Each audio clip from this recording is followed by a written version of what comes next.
Le sous-thème est ainsi libellé. Pourquoi ma souffrance est-elle continuelle? Pourquoi ma souffrance est-elle continuelle? Je voudrais attirer ton attention ce soir sur une chose. Beaucoup de gens, quand ils vivent des difficultés, ils souffrent. Après avoir transpiré dans la vie sans changement, ces gens vont dans leur famille pour interroger les parents ou les grands-parents. Pourquoi je ne vois pas clair dans la vie? Parfois, ce sont des réunions de famille. Ces gens sont davantage ensorcelés ou détruits. Mais si ce soir, toi, tu viens et Dieu choisit de te parler, de te faire comprendre pourquoi la souffrance continue, tu as toutes les raisons de bénir le Seigneur. Lorsque Dieu parle comme ça, il est décidé à ôter la souffrance dans la vie de quelqu'un. J'ai dit qu'il est déterminé à ôter la souffrance dans la vie de quelqu'un. Je ne suis pas en train de te flatter, mais je te dis que Dieu est décidé à ôter la souffrance dans la vie de quelqu'un. Si tu es d'accord avec moi, acclame pour cela dans ta vie.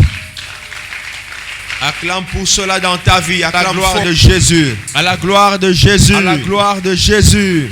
Amen.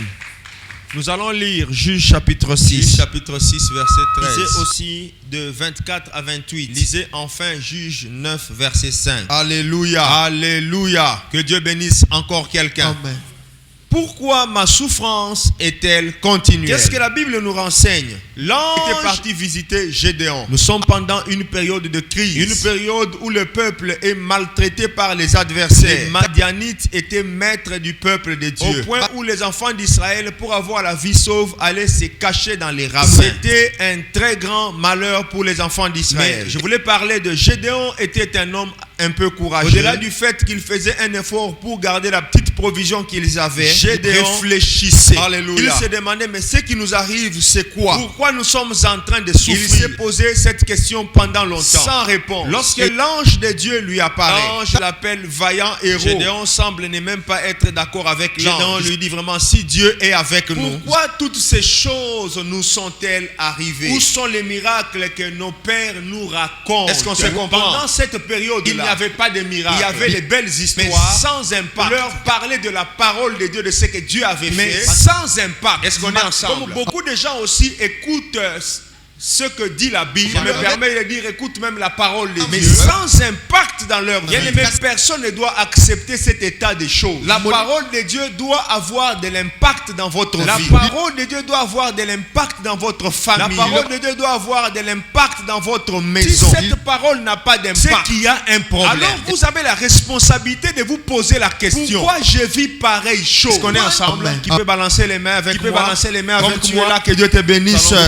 Mais où sont tous ces miracles dont nos parents nous parlent? On n'était pas prêt à écouter ce que l'ange lui disait. Mais maintenant, pourquoi Dieu nous abandonne-t-il? Alléluia. Amen. Non seulement Dieu nous abandonne, nous laisse entre les mains de l'adversaire. Alléluia. Amen. C'était là la pensée de Gédéon. C'était là la réflexion de Gédéon.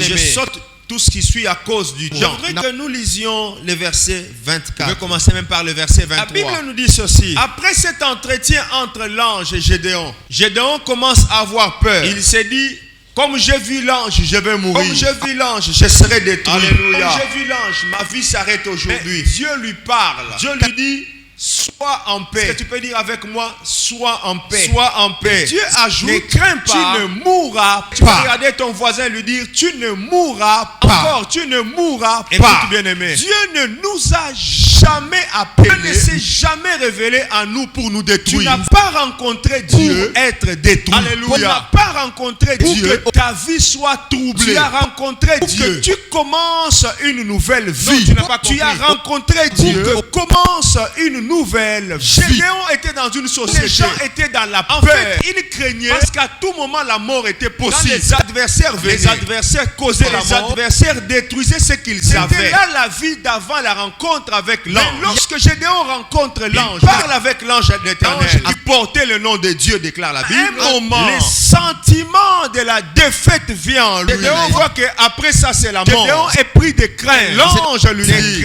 tu ne mourras pas. Laisse-moi te dire, Dieu t'a rencontré. C'est pour une nouvelle marche. C'est pour une séparation d'avec le passé. Donc, je reprends. Dieu ne t'a pas rencontré pour simplement t'accompagner dans la vie. Dieu n'est pas comme un ami qui t'accompagne dans la vie, mais qui ne peut rien faire pour toi. Bien-aimé, lorsque tu rencontres Dieu pour un début de nouvelles choses, tu rencontres Dieu avec toi. Il veut que tous les défis antérieurs soient relevés. Dieu ne te console pas seulement. Dieu te donne la meilleure des solutions. Gloire au Seigneur. je lui dis, sois en paix. Gédéon saisit cette parole. Parce que c'est la parole qu'il attendait. C'est la chose qu'il a manqué pendant les années. Gédéon décide de bâtir un autel. Il l'appelle l'Éternel. Je vais ouvrir une petite parenthèse pour te dire ceci. Bien-aimé, et néglige pas la paix que Dieu t'a donnée. Écoute-moi bien, c'est la paix qui ouvre la porte à toutes les bénédictions. Ne néglige pas la paix que le Seigneur te donne. Il y en a qui pleurent, qui cherchent l'argent. Ce n'est pas mauvais de chercher l'argent. Mais si dans ton cœur tu n'as pas la porte ne sera pas ouverte. Lorsque Dieu rencontre son peuple, amène des grâces. Au nombre de grâces que Dieu nous amène la paix.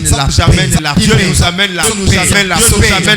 Je suis en train de parler. La paix entre dans la vie de quelqu'un. Je suis en train de parler. La paix entre dans la maison de quelqu'un. Je suis en train de parler. La paix inonde quelqu'un. Le nom glorieux de Jésus lui-même, le prince de paix. Donc lorsque Dieu vient, la paix est un grand témoignage. Gédéon a bâti un hôtel. D'ailleurs, il n'avait rien à offrir. Mais comme il a eu la paix, il a bâti un hôtel appelé Éternel paix. Est-ce que vous comprenez? Alléluia. Vous savez, quand quelqu'un bâtit l'autel, il se fait sacrificateur. Parce que bâtir un autel est donné au sacrificateur. Est-ce que je parle à quelqu'un? Il devient sacrificateur. L'autel qu'il bâtit sur la paix donne déjà une position de sacrificateur. Qu'est-ce que je vais encore te dire? Écoute-moi bien, même si tu n'as encore rien vu. Saisis ne fût-ce que quelque chose que tu as vu de Dieu dans ta vie. Pas beaucoup de choses. Saisis ne fût-ce qu'une chose. Accroche-toi fortement. Les grandes choses vont commencer à suivre. Est-ce que quelqu'un me comprend? Romains 12, 1. Alléluia. Nous avons dit ceci. La souffrance restera continuelle si nous ne comprenons pas que nous devons devenir des sacrificateurs. La souffrance sera continuelle. Aujourd'hui, comment devenir sacrificateur? L'apôtre Paul nous dit ceci. Je vous exhorte donc par les compassions de Dieu à offrir vos corps comme un sacrifice vivant. Alléluia. Comment nous pouvons devenir sacrificateurs aujourd'hui? Le tout n'est pas de dire que je reçois Jésus dans ma vie. Ce que Dieu attend de toi, c'est de lui offrir ton corps. Exode 19, verset 6. Alléluia. Dieu envoie Moïse. Va dire aux enfants d'Israël, vous serez pour moi un royaume des sacrificateurs. Est-ce qu'on peut dire ensemble un royaume des sacrificateurs? C'est-à-dire une nation composée des sacrificateurs. La pensée initiale de Dieu, ce n'était pas de commencer à choisir les enfants, les personnes en Israël. C'était que tout le peuple soit des sacrificateurs. Alléluia. Vous savez bien aimé, celui qui n'a pas offert son corps à Dieu, il peut passer toute la journée à crier au nom de Jésus, je chasse, il n'y aura aucun effet. Parce que au nom de Jésus n'est pas une formule magique. Lorsque nous disons au nom de Jésus, cela signifie d'abord unité avec Jésus. Est-ce qu'on se comprend? En unité avec le Seigneur. Lorsque nous disons au nom de Jésus, en vertu du mandat que nous avons reçu de Jésus,